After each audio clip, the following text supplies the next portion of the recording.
pagãos é que correm atrás dessas coisas. Mas o Pai Celeste sabe que vocês precisam delas.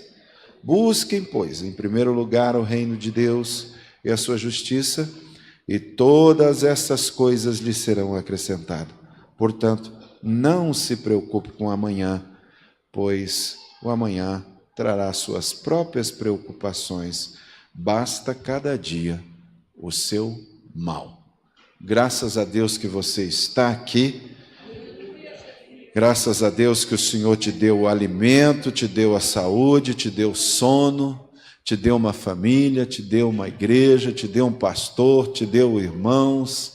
Graças a Deus que nós temos colocado as nossas vidas na mão do Senhor Jesus, que tudo pode. E nós vamos render graças então e vamos pedir a bênção do Senhor sobre nós. Vou pedir aqui que o presbítero Isaías faça essa oração e o Dejair então vai cantar e o irmão Isaías também vai prosseguir colhendo as ofertas.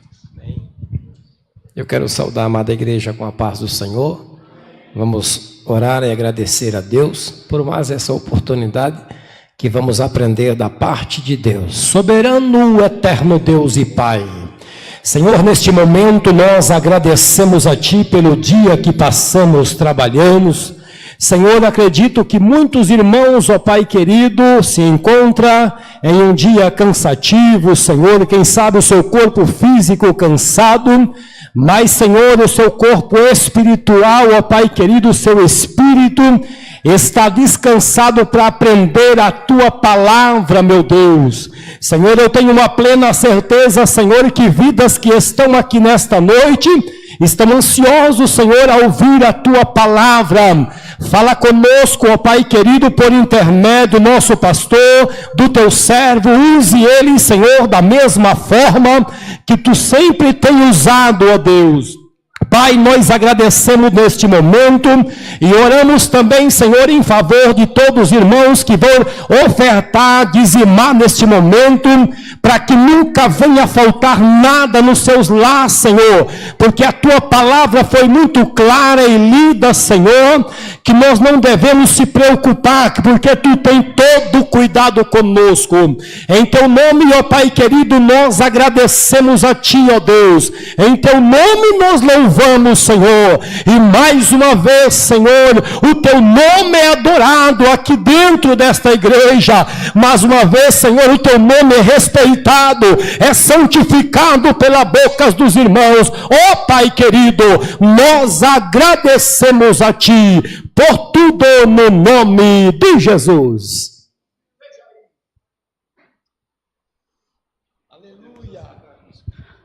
Cumprimento a amada igreja com a paz do Senhor Jesus.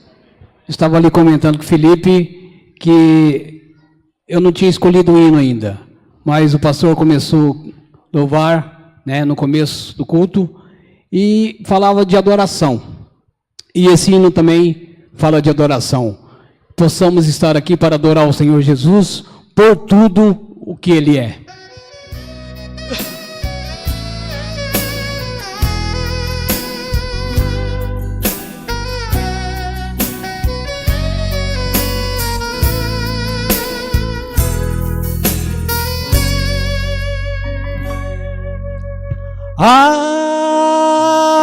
Adorai ao Senhor eterno, adorai a Jesus o Rei, para sempre adorai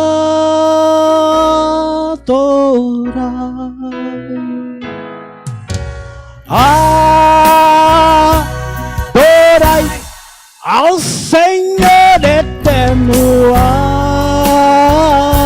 adorai a Jesus o Rei, para sempre adorai.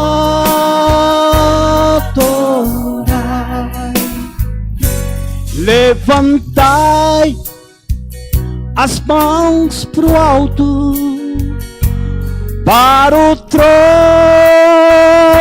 do Cordeiro, que foi morto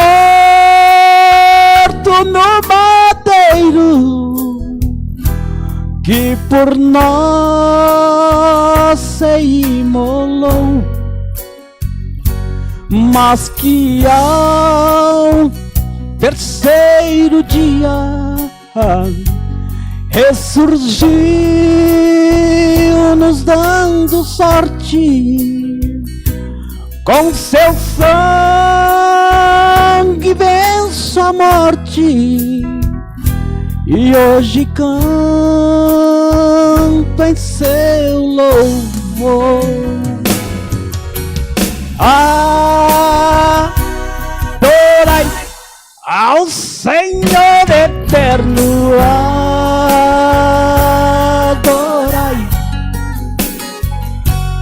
a Jesus, o Rei, para sempre adorai. Sua glória é infinita, ó que bênção inaudita. A minha alma é bendita, foi Jesus que resgatou. É tão bom que às vezes choro, é tão lindo, eu adoro. Ele é meigo e com carinho canto sempre em seu louvor. Adorai ao Senhor eterno,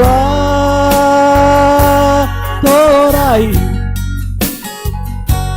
a Jesus, o Rei, para sempre adorai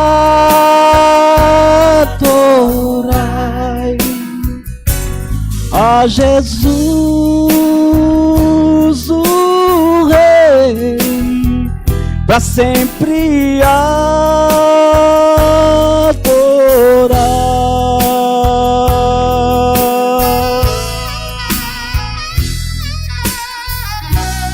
Aleluia. Eu agradeço a oportunidade. Em nome de Jesus. Amém.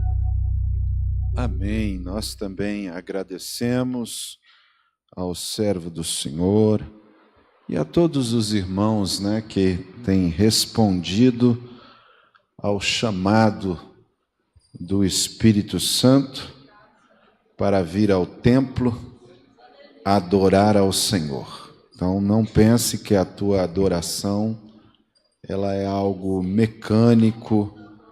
Não.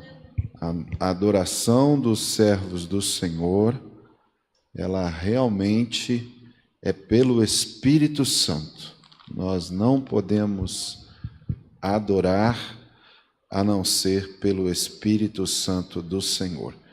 Porque o culto verdadeiro, o culto aceitável, é o culto feito como o Senhor Deus diz, e Jesus também falou, sendo Deus de Deus, que o Pai procura os adoradores que adoram em espírito e em verdade. Muito bem. Meus amados, nós estamos dando sequência ao culto de educação cristã. Nós já fizemos alguns resumo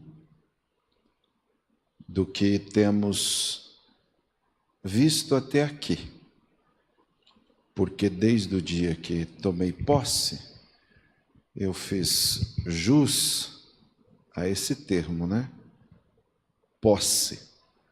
Então nós passamos a ensinar a palavra do Senhor conforme nós temos aprendido toma posse da vida eterna, né? A palavra do Senhor. E nós fizemos aqui um trato de trabalhar a questão da educação mesmo, educação cristã. Não vou fazer outro resumo, porque nem vem ao caso nós fazermos agora um novo resumo, né?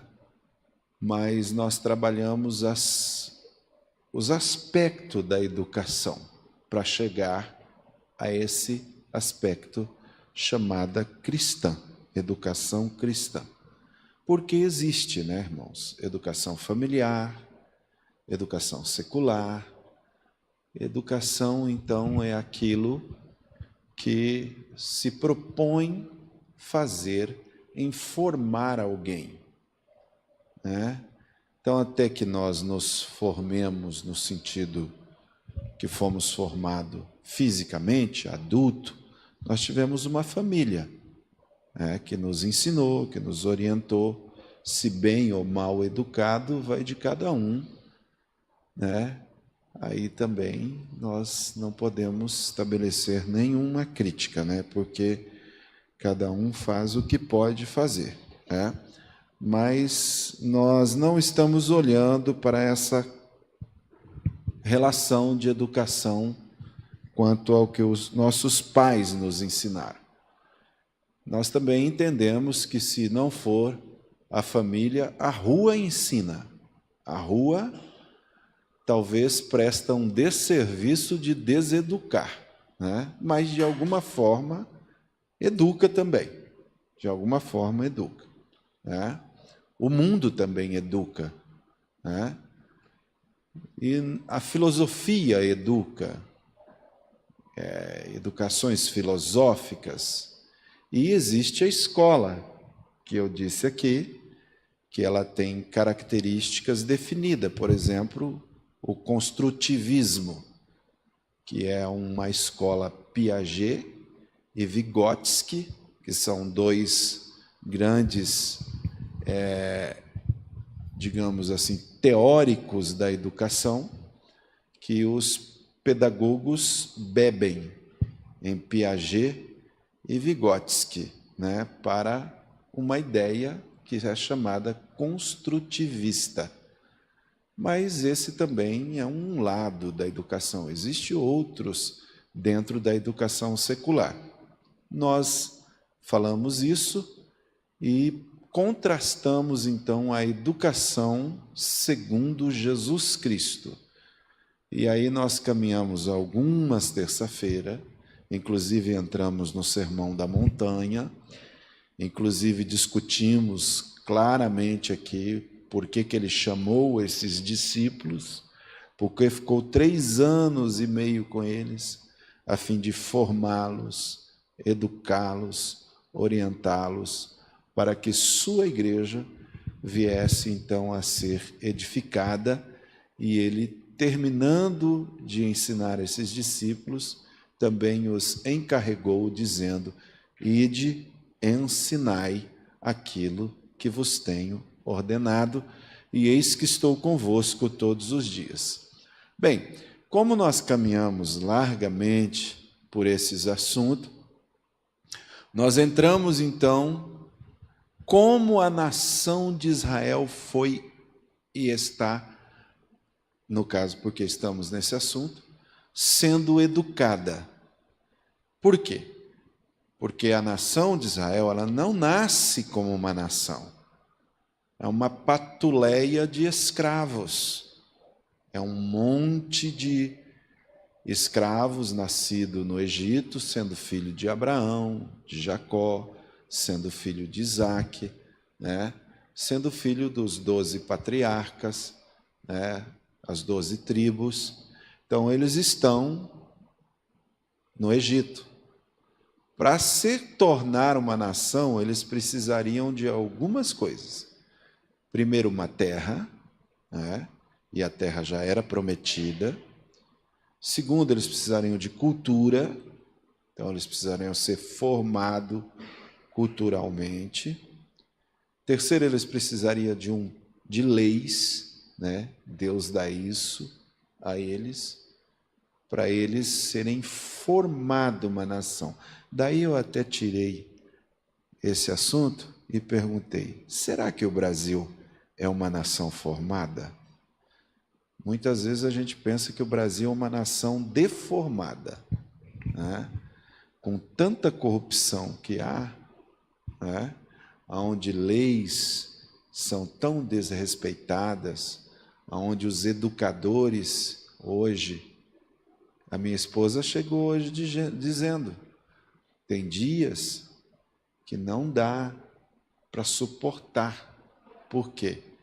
Ela, como educadora, sabe que os professores estão dominados pela mídia, estão dominados pela opinião pública, e eles não têm nem condição sequer de fazer correções coerentes para os alunos. Isso é porque a educação está em crise. Então, nós que estamos aqui na terça-feira, somos um grupo, e eu até quero parabenizar vocês que vieram, porque nós somos um grupo seleto, nós somos um grupo selecionado. Nós não viemos aqui com outro propósito a não ser aprender. E aí eu quero até que a gente repita o que eu sempre costumo que nós venhamos repetir, dizendo: eu vim aqui para melhorar a minha vida. Aleluia! E é isso mesmo, nós estamos vindo aqui para melhorar a nossa vida, né? Bom, como nós olhamos, quando Israel saiu, eu quero que coloque aquele mapa agora, né? Porque nós vamos analisar algumas paradas obrigatórias do povo de Israel. Aquele número 1 lá, ó, é onde quando José entra, porque ele é o primeiro que chega no Egito. Depois com ele vem 70 almas. Na verdade tem uma relação aí de 70 ou 77. Aí começa a nação no Egito, tá? Eles descem um pouquinho, eles ficam ali em Gozém, né? Olha lá, tá vendo escrito Gozém lá? Né?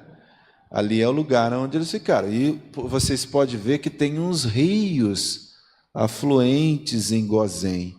Era o melhor lugar que Deus escolheu para eles ficarem no Egito.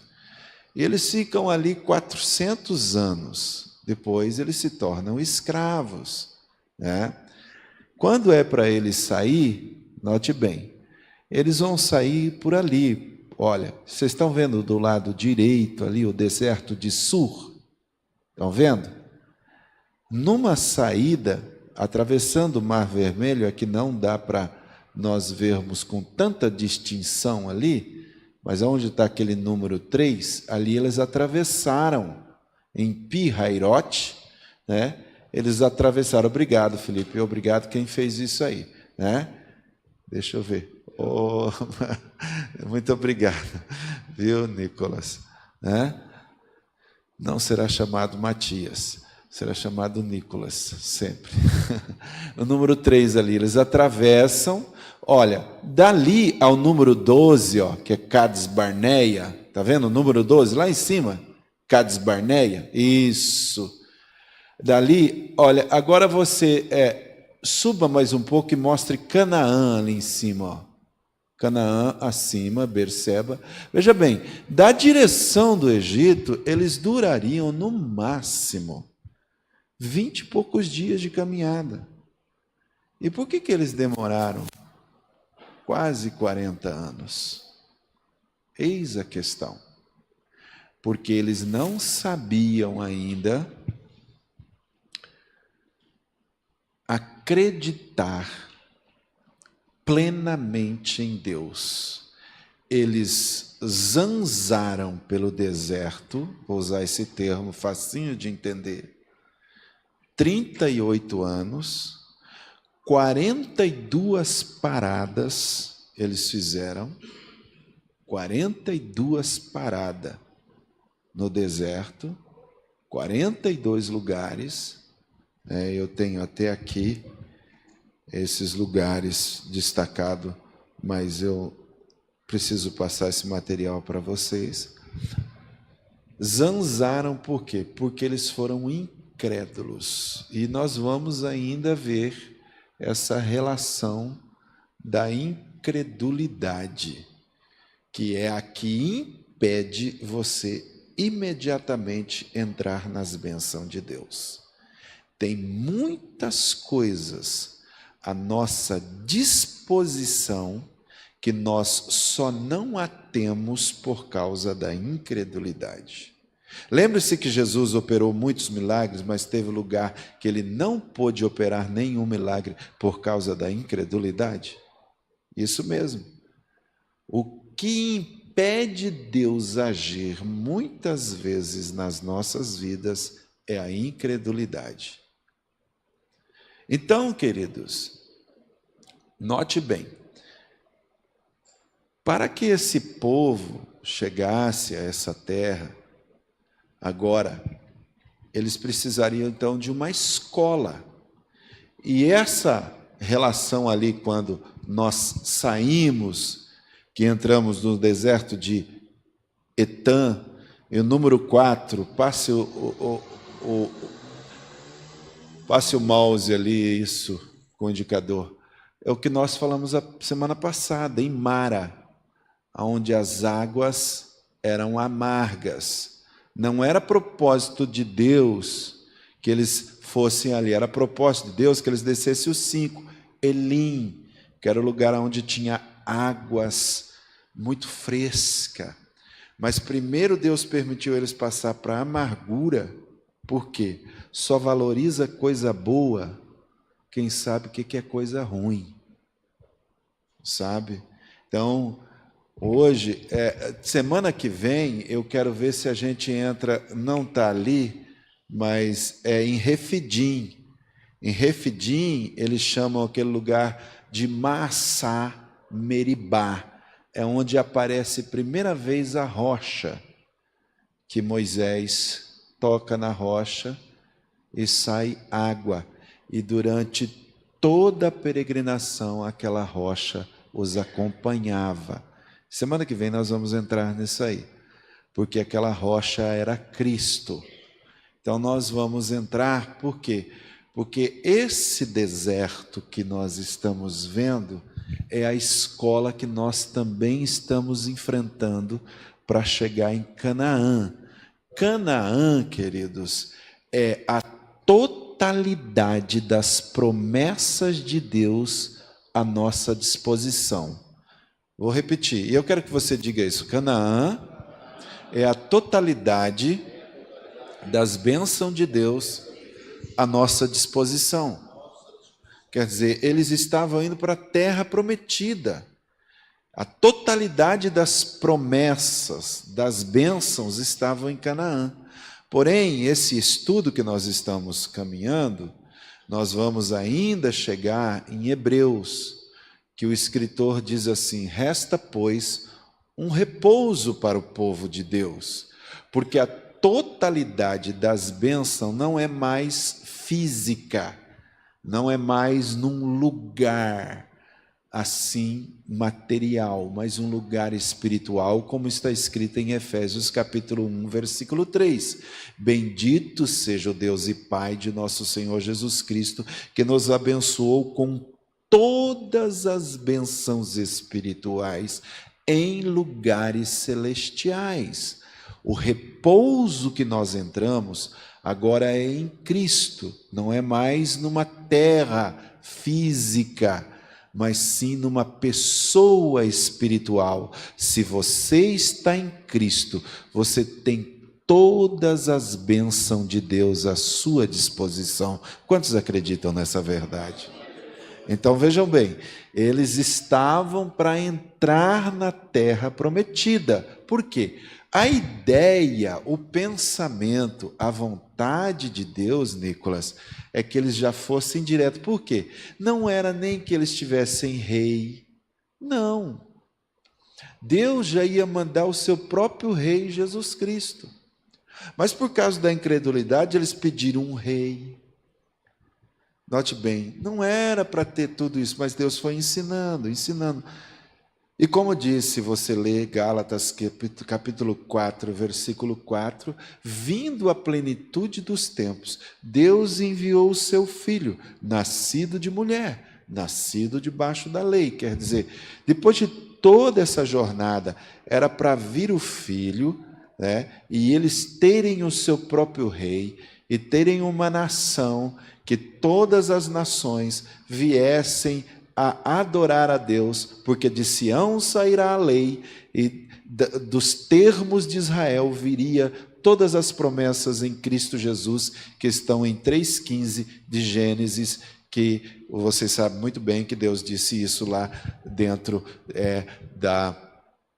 do jardim do Éden, né? Então, queridos, só que, como eles, por causa da incredulidade, foi distanciando a promessa. Mas chegou um dia que Deus mandou, e quem esperou ele? 2 velhinhos, Simeão e Ana. Só os 2 que estavam esperando, né? E um chegou até a morrer. Despede agora teu servo em paz, porque os meus olhos já viram a salvação. Quer dizer, olha só, ele veio para o que era seu, os seus não receberam. Vejam bem, tudo essa saída, essas promessas, porque em ti serão benditas todas as nações. Seria abençoado, porque de Abraão chegaria o filho da promessa, que era o próprio Jesus Cristo. Porém, eles ficaram dando essas voltas. E por que eles deram essas voltas todas? Para que Deus, então, ensinasse a eles o valor das bênçãos. E hoje, então, nós vamos parar um pouquinho em Êxodo capítulo 17, e eu quero que agora nós leiamos. Depois, da semana que vem, eu vou dar sequência, porque eu vou entrar em Massá Meribá, que é a sequência desse texto. Mas hoje nós vamos só lermos apenas o versículo 1. E eu vou falar sobre algumas paradas obrigatórias. Eles pararam 42 vezes. Mas eu vou tentar sintetizar hoje essas paradas. Porque vamos ficar em pé, reverenciando mais uma vez as Escrituras? Êxodo capítulo 17, versículo 1. Está lá, mas vou ler aqui na minha versão, mas você pode ler também, que dá o mesmo sentido. Toda a comunidade de Israel partiu do deserto de Sim, andando de um lugar para o outro, conforme a ordem do Senhor. Acamparam em Refidim, mas lá não havia água para beber. Querido Deus, nós oramos mais uma vez pela inspiração da Tua palavra. Que o Senhor nos dê graça e sabedoria, para que possamos mais uma vez aprender. Em nome de Jesus, nós oramos. Amém, Senhor. Amém. Então aí está, tendo partido toda a congregação dos filhos de Israel do deserto de Sim, ou Sur, fazendo suas paradas, segundo o mandamento do Senhor, acamparam em Refidim, né? Durante então a caminhada de 40 anos entre o Egito e a terra de Canaã, Israel armou e desarmou as suas tendas. Imagine quantas vezes eles armaram e desarmaram a tenda. Por que tenda? Porque eles não podiam construir, eles eram peregrinos, eles só poderiam construir quando eles chegassem na terra. Lá edificareis casas, Deus havia dito, né? Então eles montavam e desmontavam tenda. E no deserto de Sim, como está escrito aí, eu coloquei ali as letrinhas meio tombadas, ó, fazendo suas paradas. Por isso que eu quero destacar o estudo nessa noite, aplicando a nós algumas paradas obrigatórias. Então, volte de novo ao mapa. Cada uma daquelas bolinhas ali representa também algumas paradas. Tá bom? Porém, meus queridos, eu não quero me ater somente a essas paradas, mas eu quero aqui citar essas paradas. Por exemplo, tem palavras que precisam ser entendidas. O termo Sucote, né? Que até aparece lá, ó, 2, Sucote. Sucote quer dizer tabernáculo, casa provisória. Existia até uma festa dos tabernáculos. Quando eles entrassem na terra, a festa do tabernáculo era assim. Eles tinham que sair de dentro de casa, colher vários ramos de palmeira e fazer uma cabaninha de ramos.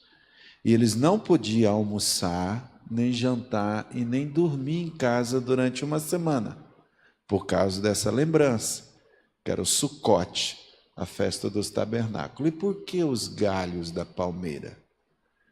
Porque os galhos, à medida que o sol ia batendo, os 7 dias que eles ficavam ali, ia murchando, ia ficando seco. Por quê? Porque dizia a respeito que eles iam morrer, iam ficar murchos, e a vida deles era passageira. E eles tinham que fazer isso uma vez por ano, celebrando, comemorando, quer dizer, com memória, né? Comemora é comemorar, lembrando que eles eram peregrinos, lembrando que eles eram passageiros. Sabe o que é o Sucote? Sucote é esse corpo aqui, ó.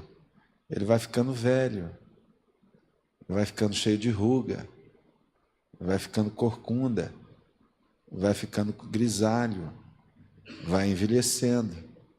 É Deus querendo que você lembre que você é um peregrino na terra, que você está aqui de passagem.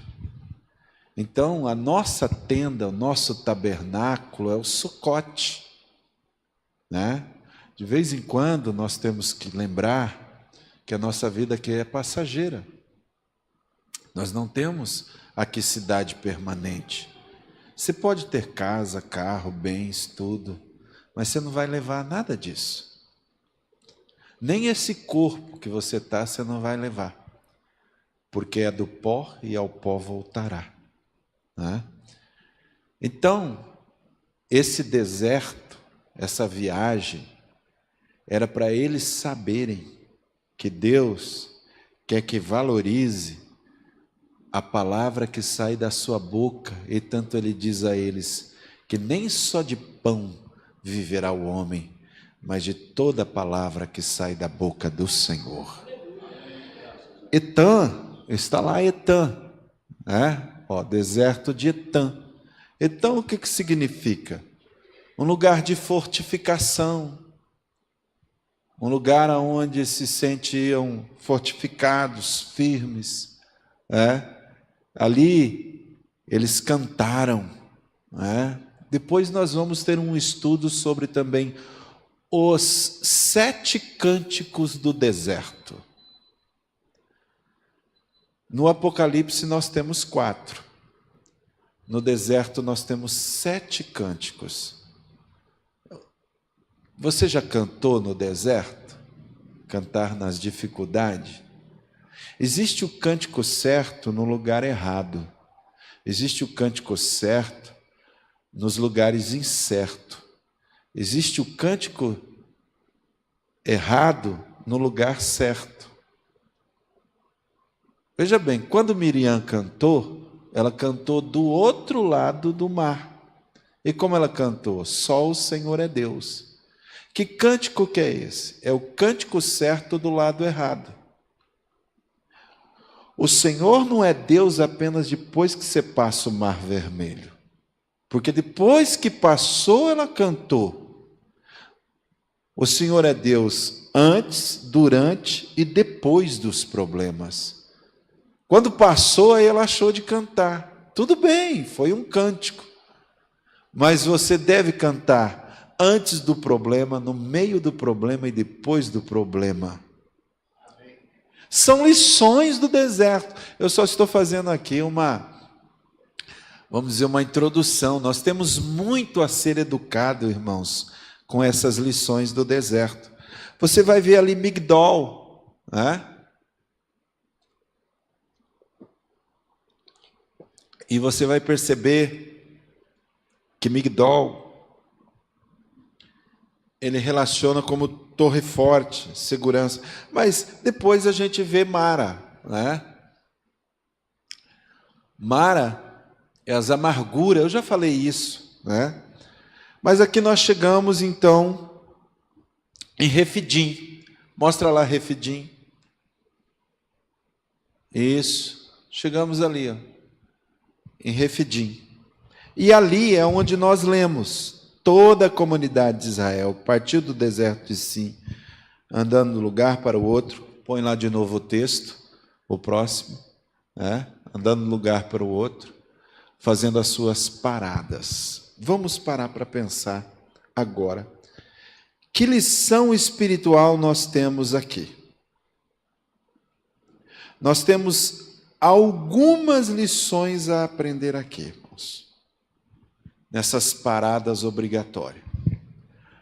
Você já parou para perceber que no semáforo existe vermelho, amarela, a cor amarelo e verde? Já parou para perceber que o vermelho diz pare? Você sabia que de vez em quando Deus também quer que você pare um pouquinho? Deus quer que nós também, durante a nossa vida, tenhamos algumas paradas. Paradas obrigatórias durante a nossa peregrinação. A primeira parada que eu quero destacar, põe agora aqui, ó. Nós também precisamos de parada. Todo crente precisa de descanso.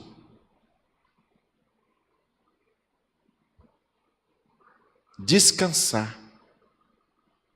O que é isso, irmão? Deus não quer matar o povo dele no deserto, nem tampouco que você morra de tanto trabalhar. O irmão Isaías trabalhou bastante quando nós congregamos ali no Requião. Trabalhava de dia e de noite, que eu ficava pensando, meu Deus, esse homem não dorme. Um dia a moto dele, quantos metros ela arrastou no chão, Isaías? 27 metros. Né? Quase quebrou a coluna, que ele já testificou aqui, né? Porque feriu a sua vértebra. Quantas vértebras foram feridas? 3 vértebras. Sabe, Nascimento?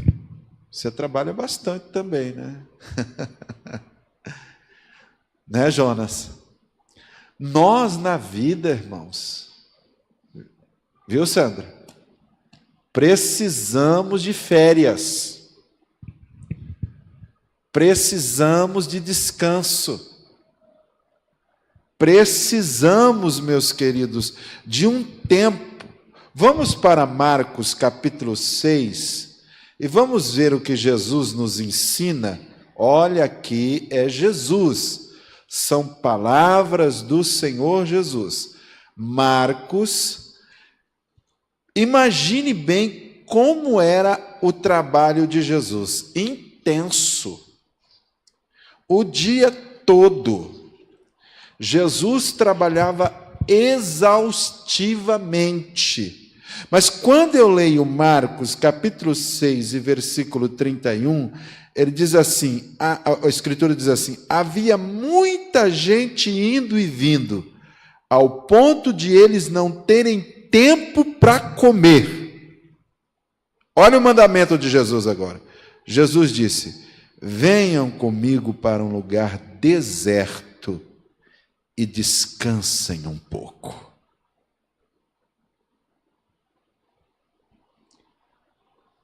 Isso aqui é a palavra de Jesus, queridos.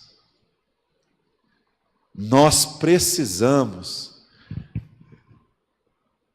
viu, Margarete? Não te chamarei de Gorete.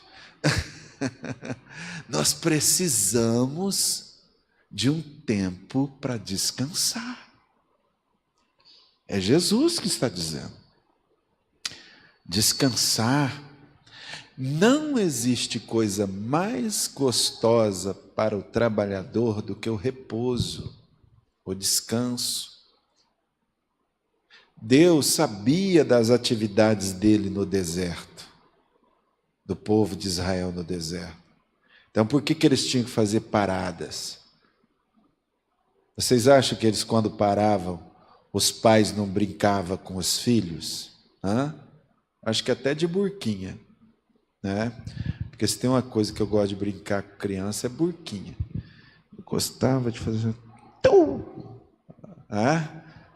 brincar, deixar os filhos subir assim nas suas costas, a cavalinho. Se está mais velho, rola, brinca, não tem problema, descansar é isso.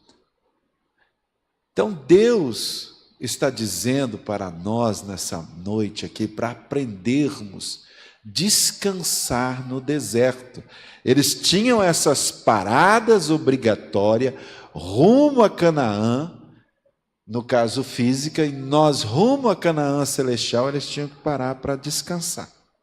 Segundo lugar, vamos avançar. Eles também tinham que parar para agradecer o que aconteceu na última etapa. Você é alguém que olha para trás e vê o que você já fez e agradeceu? Tem crente que tem carro, tem casa, nem vou dizer tem sítio, né? E não tira um culto de gratidão.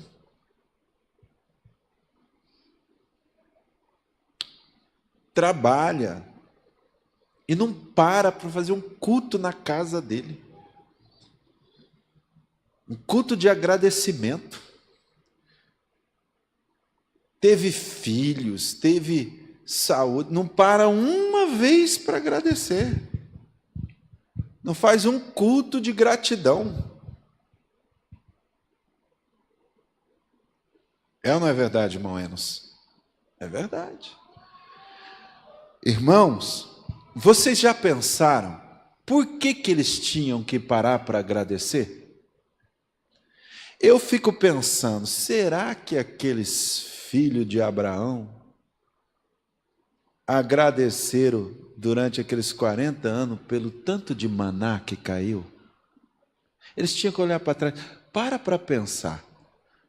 Quantas vezes você já sentou à mesa para comer só esse ano?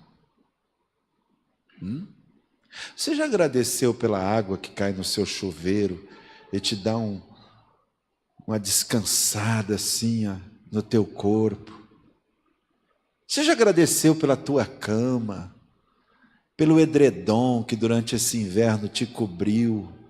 Quantas pessoas que passam frio, passam fome, não tem uma casa para repousar. Eles tinham que parar para agradecer, irmãos, pelo maná que não faltou, para agradecer pela coluna de fogo que durante a noite guiava e os guardava. Você já agradeceu porque não entrou ladrão na tua casa? Deus tem te guardado. Quantas vezes você já saiu da tua casa para o teu trabalho, do teu trabalho para a tua casa, da tua casa para o teu trabalho, do teu trabalho para a tua casa, e não te aconteceu um acidente? Nessa noite, o Senhor Deus te traz aqui, e Ele quer lembrar aquele Salmo 103 a você. Lembra o Salmo 103? Olha quanto motivo nós temos para agradecer só olhando o Salmo 103. Olha o Salmo 103 e vocês vão descobrir as dezenas de motivos que nós temos para agradecer.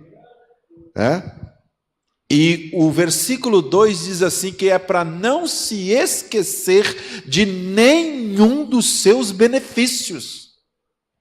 Marca esse versículo, depois nós voltamos para o Salmo. Vamos para Deuteronômio capítulo 8. Pega lá Deuteronômio capítulo 8. Olha o versículo 2, queridos. Não é para esquecer, então, se não é para esquecer, é para fazer o quê? Se não é para esquecer, é para lembrar. Digam lembrar. Olha o versículo 2, o que está escrito aí. Lembrem-se do Senhor seu Deus, que os conduziu por todo o caminho do deserto durante esses 40 anos, para humilhá-lo e pôr à prova, quer dizer, para vocês entrarem na minha escola, porque Jesus disse, aprendei de mim que sou manso e humilde. Ele está dizendo assim, vocês iam se humilhar. Bom, como Jesus era o mestre, ele disse, aprendei de mim que sou manso e humilde. Como eles não tinham mestre, o mestre seria o deserto, para te humilhar. Sabe o que vocês estão fazendo aqui, irmãos? Com todo respeito a mim, vocês estão se humilhando. Agora, o que devo eu fazer? Ensinar e não me exaltar. Porque toda vez que você senta aqui numa terça-feira, você está declarando assim, ó, eu quero ter a humildade do Senhor para aprender. E Deus diz assim, olha, eu te deixei, te humilhei e pus à prova a fim de conhecer as intenções do teu coração. Assim, diz o versículo 3, ele te humilhou e te deixou passar fome, mas depois te sustentou com maná, que nem vocês nem seus antepassados conheciam, para mostrar-lhes que nem só de pão viverá o homem, mas de toda a palavra que sai e procede da boca do Senhor. Como se ele estivesse dizendo de novo, lembre-se, as roupas que vocês tiveram, não gastaram, os seus pés não incharam. Você já apertou teu pé assim, ô Senhor, te dou graça porque meu pé não está inchando. Se está inchando, tira um pouquinho do sal, vai ajudar um pouco, tá bom? Diz o texto que os pés deles não incharam. Olha só, ele diz assim, ó, saibam, pois, em seu coração que assim como um homem disciplina o seu filho, da mesma forma o Senhor, seu Deus, os disciplina. Ele diz mais no versículo 6, obedeça os seus mandamentos, mandamento do Senhor, andando em seus caminhos. Andando em seus caminhos é todo aquele trajeto, era Deus que mandava. Sabe, querido, nós temos trajetos. Eu vim agora para Vila Morangueirinha, não sei aonde vou para Fred. Eu quero obedecer ao Senhor.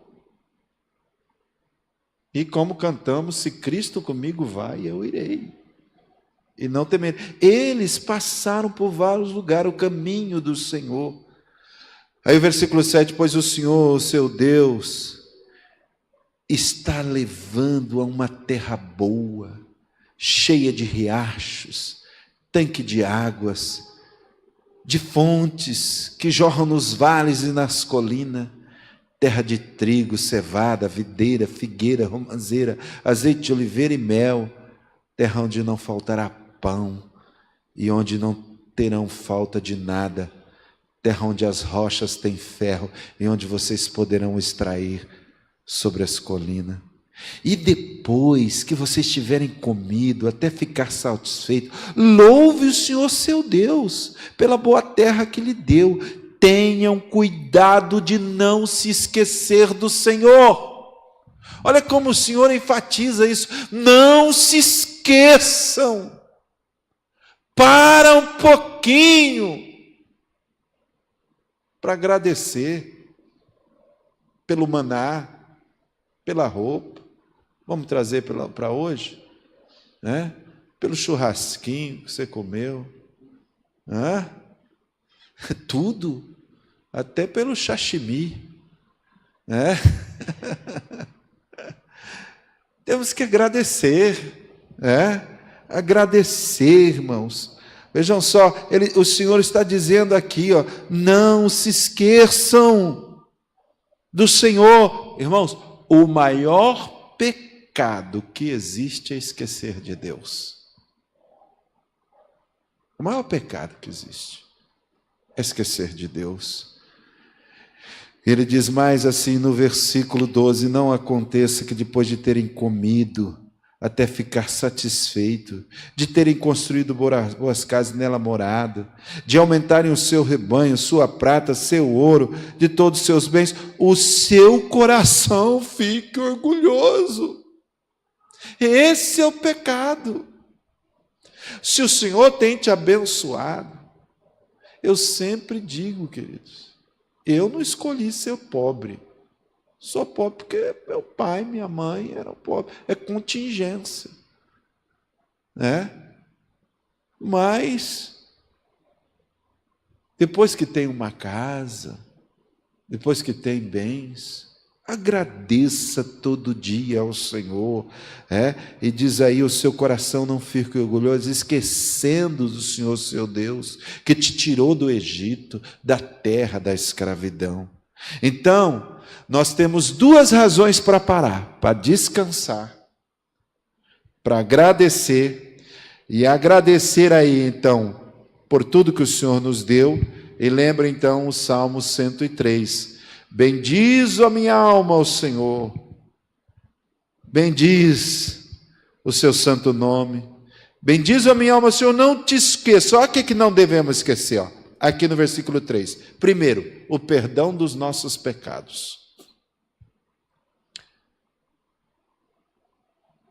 Meu irmão, a ceia do Senhor é um culto aonde nós chegamos à mesa do Senhor em memória do que Ele fez. Você era para ter aquela morte cruenta, era para estar em nós, mas a Bíblia diz que Deus fez cair sobre Ele todos os nossos pecados. O Senhor perdoa-nos de todos os nossos pecados. Todos os nossos pecados são lavados no sangue de Jesus Cristo. Todos os nossos pecados estão na cruz de Cristo. Então nós temos motivo para parar. Olha, querido, é muito, às vezes tem pessoa que não tem essa consciência, e não ter essa consciência de agradecer é aquilo que Paulo diz: examine-se, pois, o homem a si mesmo. Examinar saiba qual é o motivo. Se você vem ao culto para agradecer, no culto da ceia, para ter a gratidão em memória do que o Senhor fez por você, são paradas obrigatórias para nós agradecermos ao Senhor. Aí ele diz mais ainda, que Ele nos resgata da cova. Quantas vezes o diabo pela manhã falou assim: eu vou matar o Juliano. Você pensa que o diabo não faz isso? Faz. E Deus está lá tirando o Juliano da cova. Tem dia que ele pega assim e fala assim: o Elias, vou acabar com a vida dele, vou mandar um doido lá naquela zona verde, e vai brigar, e Deus livre, você nem sabe. Deus nos guarda, irmãos. Ele nos livra da cova. Muitas vezes a cova está lá aberta para cairmos nela, mas o Senhor nos guarda. E aqui o texto que está dizendo assim, ó, Ele nos livra da cova, né, da sepultura, nos cura de toda doença. Nós temos que parar para agradecer, meus queridos. Agradecer ao Senhor. São essas paradas. Então, não se esqueça nenhum do seu benefício. A cura, olha, encheu a sua boca de bens. né, a sua existência de bens. Renova você, renova as tuas forças. Você não percebe que de vez em quando suas forças é renovada? Né? É Deus que renova as nossas forças, renova o nosso ânimo, renova como a águia aqui, ó. Então, versículo 8, vamos parar aqui do Salmo. O Senhor é compassivo e misericordioso, cheio de amor. Deus queria ensinar o povo no deserto. Descansa. Vocês vão entrar numa terra. É assim que a gente faz. E como é que é o nosso maior descanso? Quando você descansa em Cristo. Trabalhou durante o dia, vai lá e diz assim: Senhor, eu ofereço esse dia para Ti. Tudo que eu fiz, porque quer comais, quer trabalhais, quer fazer qualquer coisa, façai em nome do Senhor Jesus, sempre rendendo ações de graça. Esse é teu descanso. Por quê? Porque se você for fiel aqui, o Senhor vai te colocar lá. Ele está dizendo assim: se vocês forem fiel aqui nesse deserto, vocês vão entrar na terra prometida. O que aconteceu? Nós vamos entrar em Cades Barneia. Cades Barneia foi um desastre. Cades Barneia, houve incredulidade. E o povo foi espiar a terra. Era para eles ir para a terra prometida. Mas em Cades Barneia, eles ficaram tão incrédulos, Deus ficou tão zangado. Falou assim: desses que for espiar, nenhum vai entrar, a não ser Caleb e Josué. E todos pereceram no deserto. Deus amou o mundo de tal maneira que deu seu Filho unigênito, para que todo aquele que nele crê não pereça. Deus não quer que você pereça, irmão. Ele não quer que você pereça de amargura, pereça de incredulidade, pereça sepultado na sepultura do desejo, como nós vimos aqui. Que eles queriam tanto comer carne que eles comeram até sair pelos ouvidos. E veio uma epidemia e eles sepultaram lá muitas pessoas por causa daquela epidemia. Morreram e chamou-se aquele lugar de Bet-Haven, que quer dizer sepultura dos desejos. Foram sepultados. Deus não quer. Deus, irmãos, tem prazer na gratidão dos seus filhos. Não quer que você pereça. Todo dia, meu querido, não deixe de orar. Deus ouve murmuração? Ouve, mas Ele prefere ouvir oração. Murmuração Ele ouve e manda juízo. Oração Ele ouve e manda bênção. Em vez de murmurar, cante. Todo dia, você chegar em casa e dizer assim: ô, vida desgraçada. Não. Precisa olhar para o salário e falar assim: ô, salário de miséria, salário de fome. Tem crente que ainda faz isso.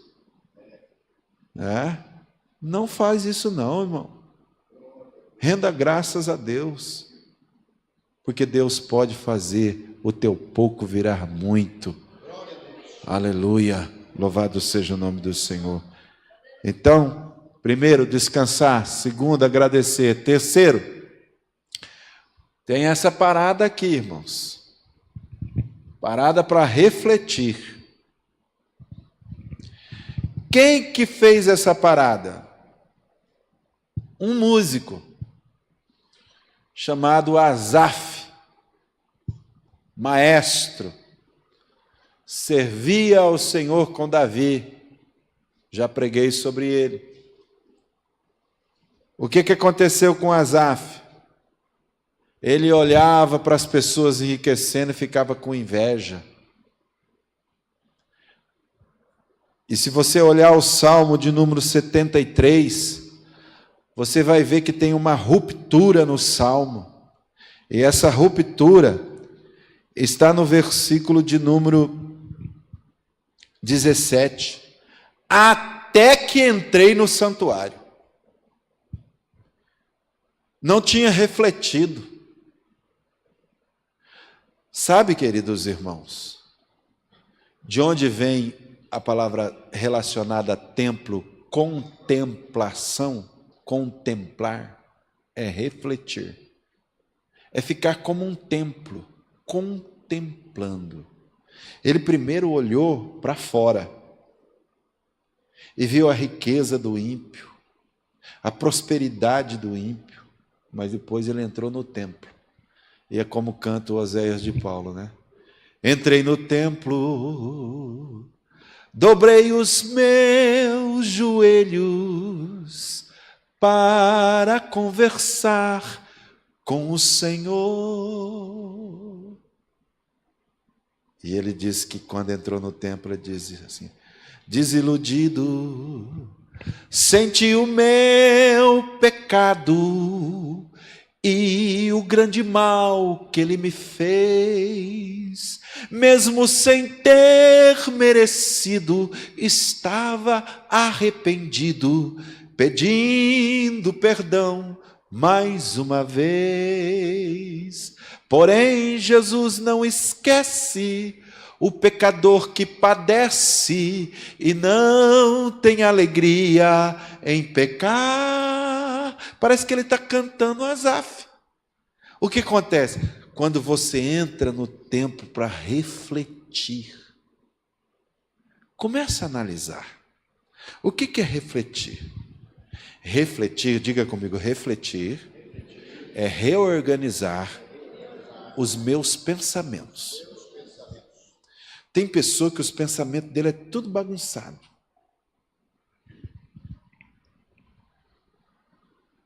Tem gente que não sabe nem por que eu trabalho? Sei lá, só para comer.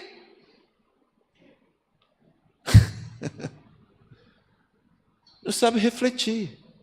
Reorganizar os pensamentos, queridos. Tem momento que a gente tem que reorganizar.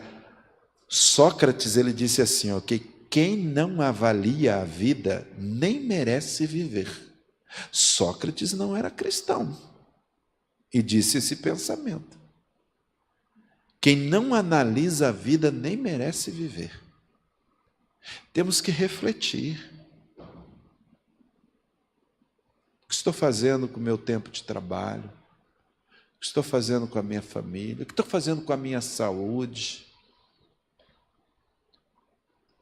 Parada obrigatória. Eles tinham que parar, queridos, para refletir, analisar, pensar, ponderar, recapitular as lições anteriores.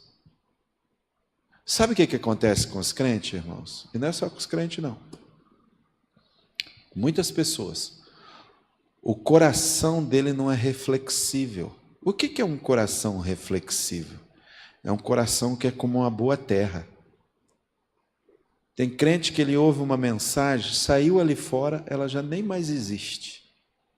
Ele não reflete, não remói, não repensa, não regurgita, não faz que nem o boi, que tem vários estômagos, e come durante o dia, à noite, você só vê ele fazendo assim, ó. Vai remoer. O que o estômago dele faz? Voltar a boca. Ele mastiga novamente, ali ele sente, e ali ele vai engordando. É, isso aí. Você entende mais de boi que eu agora. Então, o que acontece? O boi precisa daquilo ali, mas aquilo ali é muito semelhante ao que você ouve. Se ouve a palavra do Senhor, vai refletir, vai remoer, vai rever. Guarde lição de escola dominical, reveja, né? Por vezes eu leio um texto que eu já li tantas vezes e depois que leio mais uma vez parece que a gente descobre coisas que você nem imaginava. Por quê? Porque aquilo estava guardado e quando volta é outro sabor. É reflexão. Né? Eles tinham que parar para refletir o que Deus tinha dito com eles até ali. Por isso que foi Samuel que colocou uma pedra em Mispá e chamou o nome Ebenezer, que quer dizer, até aqui nos ajudou o Senhor. Refletir é isso. Sabe um lugar bom de refletir? Num velório. Lugar muito bom. O sábio diz que é melhor ir na casa onde há luto do que onde há banquete. Ali se reflete. Meus queridos irmãos, nós olhamos então para Asaf e vemos que ele foi um homem de reflexões. Ele analisou. E ele diz assim, olha, no versículo 21 aí do Salmo. Ele viu quanto seu coração estava amargurado e cheio de inveja. Aonde a gente analisa isso, irmão? Quando você olha bem para a palavra de Deus. A palavra de Deus é um espelho que faz você refletir, ver quem é você. Ele viu o quê?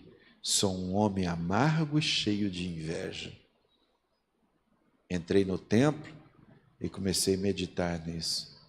Quer dizer, tem pessoa que nasce, morre, trabalha mas nunca parou para refletir na bondade de Deus, na misericórdia do Senhor. Deus não queria isso para o povo de Israel. Você vai entender melhor essa mensagem na próxima terça-feira, querido, porque tudo isso aqui é uma preparação para nós entrarmos em Massá, Meribá, em Refidim, que é a continuação do texto. Em quarto lugar, eles precisavam parar também para fazer reparo. Tudo se desgasta, irmão. Reparo. Sabe, tem pessoa que não vai num dentista, não vai... Perdão, irmãos, eu não estou aqui querendo, mas nós precisamos cuidar muito do que nós temos. Fazer reparo, a casa, tudo, é preciso parar. Eles tinham que parar para lavar roupa, para costurar a roupa, arrumar o sapato, reparar. Sabe aonde eu acho que tem muita gente que não faz reparo? Na sua economia mensal. Não faz reparo aonde está gastando. Não se reorganiza. Não sabe reparar aonde está. Olha outra coisa que nós precisamos reparar. Reparar os nossos relacionamentos conjugais. Nossos relacionamentos com os nossos filhos. Eu li uma biografia do filho de Dwight Living Moody. Moody foi um ganhador de alma como ninguém. E aí, então, um dia fizeram uma entrevista com o filho dele, depois que ele morreu.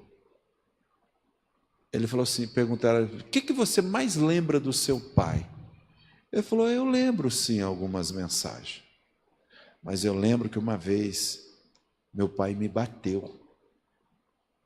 E depois que ele me bateu, ele viu que ele me bateu sem eu merecer. Que eu não tinha feito o que ele pensava que eu tinha feito. Mas eu lembro que meu pai veio de noite, ajoelhou na minha cama e chorou muito. E abraçou a mim e disse, meu filho, você me perdoa porque eu bati em você e foi sem você merecer. De todas as mensagens que o filho de Moody lembrava, a que ele mais lembrou foi quando o pai dele pediu perdão para ele. Às vezes nós temos que pedir perdão para os nossos filhos. Às vezes nós temos que pedir perdão para nossas esposas. Às vezes nós temos que pedir o perdão para um vizinho. Às vezes nós temos que pedir perdão para um pastor. é fazer reparo. Reparo é consertar. Todos nós somos passivos de erros. Todos nós falhamos um com o outro. E se nós descuidarmos, vai estragando os nossos relacionamentos. Nós precisamos ser bons amigos, bons companheiros. Nós precisamos fazer reparo na vida. Então esses reparos são reparos de finanças, reparos conjugais, reparo na educação de filho. Outra coisa que a gente precisa fazer reparo, irmão, parar um pouquinho. Para reparar, sabe o quê? O nosso testemunho. Como eu estou me vestindo? Como estão me vendo? O Senhor quer que nós paremos um pouco. Eles tinham que parar. Irmãos, tem muito crente que não para mais para pensar, e reparar, e refletir. Como é que está a minha vida? Meu testemunho nessa empresa? Como é que eles te vê? Uma vez chegou um irmão no lugar e falou: rapaz, isso ali é ovelha minha. Ovelha? Aquilo ali é ovelha tua? Aquilo ali é uma onça. Eu fiquei até sem jeito. Falei: meu Deus, eu estou pastoreando onça e não sei. Pessoa era muito, sabe, no trabalho assim. Não, querido, tem que reparar, ver como é que está a vida. O testemunho cristão. De vez em quando é bom reparar a saúde, fazer um check-up, dar uma olhada, como é que está a triglicéride, como é que está aí, fazer uma caminhada, é bom fazer uma caminhada também, cuidar da alimentação, são reparos. Eles tinham que parar para fazer reparos. Vou fazer uma pergunta aqui, por exemplo, quanto tempo faz que não tem culto doméstico na tua casa? Você tem que reparar isso também. O Senhor Deus diz para você nessa noite: põe a tua casa em ordem. Organiza a tua vida, meu filho. Você está caminhando para a minha terra prometida. Mas eu estou te deixando você no deserto para que você aprenda, porque eu estou te educando para você ser um filho que o meu testemunho seja visto em você. Quantos podem glorificar ao Senhor nessa noite? Isso aqui é culto de ensino, viu, queridos? Isso aqui é doutrina, tá bom? Você pode dizer graças a Deus porque é culto de doutrina? Amém, aleluia. Então, reparo, Vamos terminar? Vamos parar um pouquinho nessa última aqui. 5 pontinhos apenas. Eles tinham que parar também para abastecer. Abastecer. Parada para abastecer. Havia outras etapas para frente. Eles tinham que abastecer. Até chegar na divisa lá do Rio Jordão, irmãos, ainda tinha muita caminhada. Eles precisavam abastecer. Então, o que nós precisamos abastecer, irmãos? Vou começar por aqui. Como é que está o seu estoque de fé? Essa dispensa aí eu nem sei, nunca mais olhei. A gente precisa abastecer de fé, irmãos. E sabe como a gente abastece a fé? Sentando um pouco, lendo a Bíblia. Vai ali, canta um hino, vai abastecendo. Você já pensou se andar com o carro assim não abastecer? Ele vai parar. Nós precisamos abastecer. Aí quando chega lá o frentista, quanto? Se é alguém assim, enche o tanque aí. Aí fica abastecido, você vai tranquilo. Nós precisamos abastecer. É que nem o celular. Fica o dia todo, o celularzinho começa a ficar no vermelho, o que você precisa? Tu colocar ali. Se você repõe gasolina no seu carro, energia no seu celular, Você acha que você não precisa parar um pouquinho para abastecer um pouco a alma, não? Hã? Tem crente que está com a pilinha vermelha assim, quase. Nem sei se já não apagou, né? Mas receba nessa noite, em nome de Jesus. Vamos abastecer, meus irmãos. Vamos abastecer. Abastecer de fé. Sabe outra coisa que a gente também precisa abastecer? Tem crente que não abastece de confiança. Já não tem mais confiança nenhuma. Ah, será que vai dar certo? Sei lá, vou tentar. Tem que abastecer de confiança também, irmãos. Se nós não abastecer de confiança, eu digo, junto com a confiança está a disposição. Quando se ora, quando se abastece, você tem uma nova disposição. Vamos caminhar mais um pouco, a jornada vem aí, mas ele já estava todo abastecido, né? Vamos lá. E lá iam eles pelo deserto, e assim vamos nós também, queridos. E como diz o cântico, até chegar lá em Sião, tristezas vêm, tristezas vão. Oh, aleluia! E é assim até chegar lá. É como diz o outro cântico, subo o morro e desço o morro, carregando a minha cruz, mas não deixo de marchar ao encontro de Jesus. É isso, meus irmãos. É uma caminhada. A vida cristã é uma caminhada. Somos peregrinos, é como cantamos. Sou peregrino na terra e longe estou do meu lar. Minha alma anelando espera que Cristo a venha buscar. Aqui só. E é por aí, ó. Precisamos abastecer. Abastecer de confiança, abastecer de fé, abastecer de disposição, abastecer de ânimo, abastecer de coragem, abastecer de alegria, abastecer de entusiasmo, abastecer. Nessa noite o Senhor diz para você, abasteça, meu filho, porque eu quero derramar sobre você a minha graça. Louvado seja o nome do Senhor.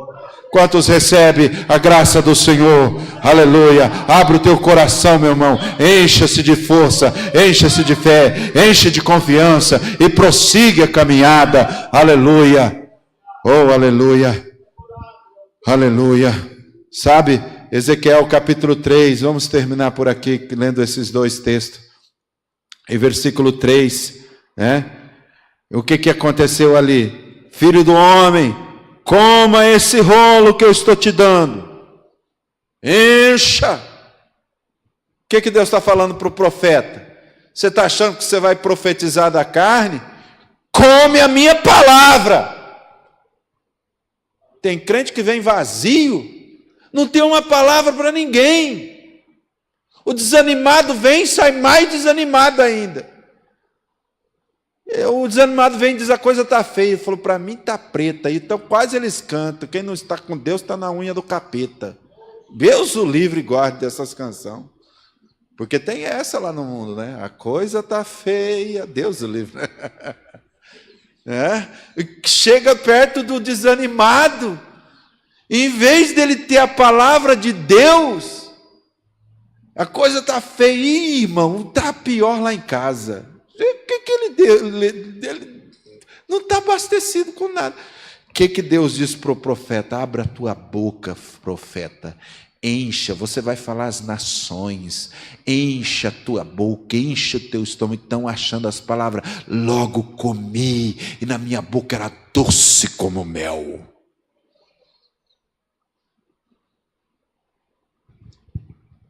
Nós precisamos abastecer-se.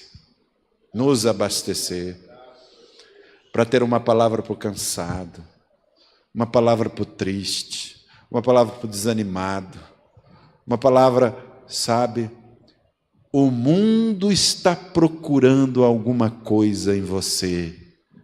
E se você está vazio, querido, como é que você vai oferecer? Mas nessa noite o Senhor diz: pare.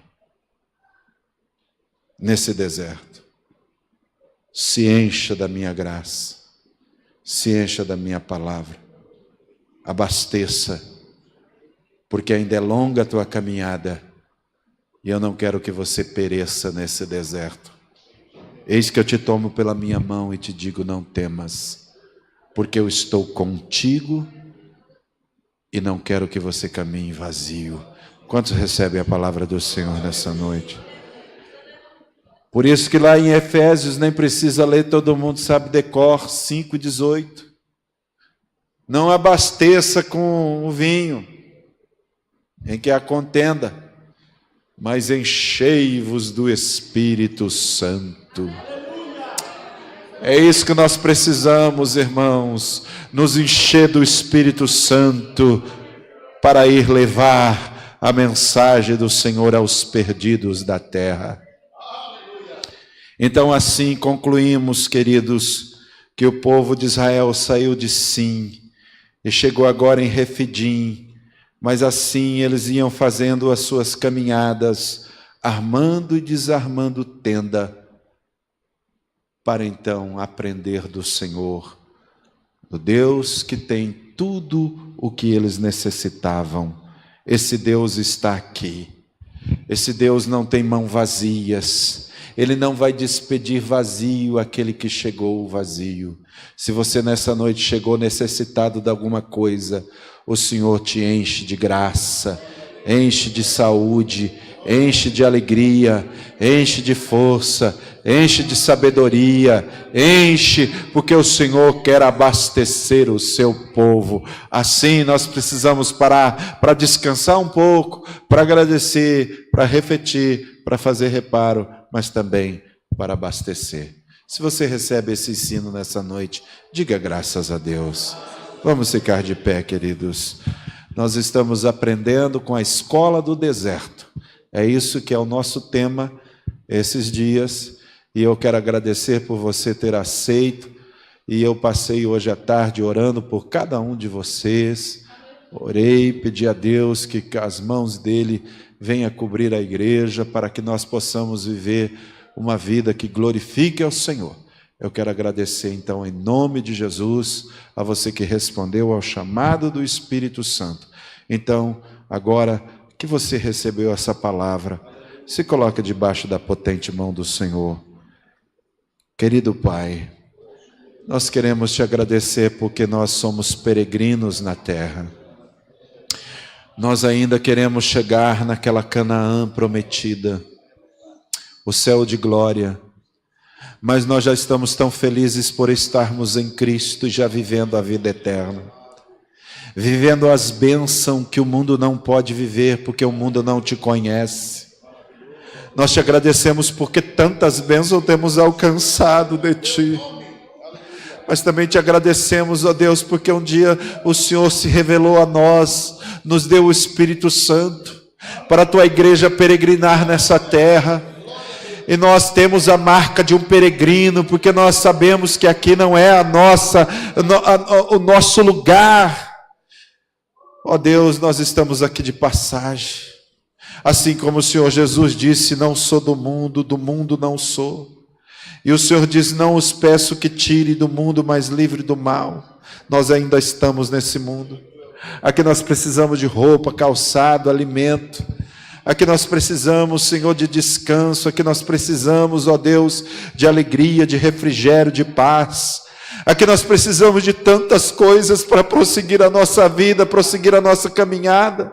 Aqui, Senhor, estão famílias, aqui estão lares, aqui estão pais, aqui estão mães que trabalham, que tiveram um dia de trabalho árduo, cansado, mas eles estão aqui, Senhor. Sobre eles eu rogo as tuas bênçãos.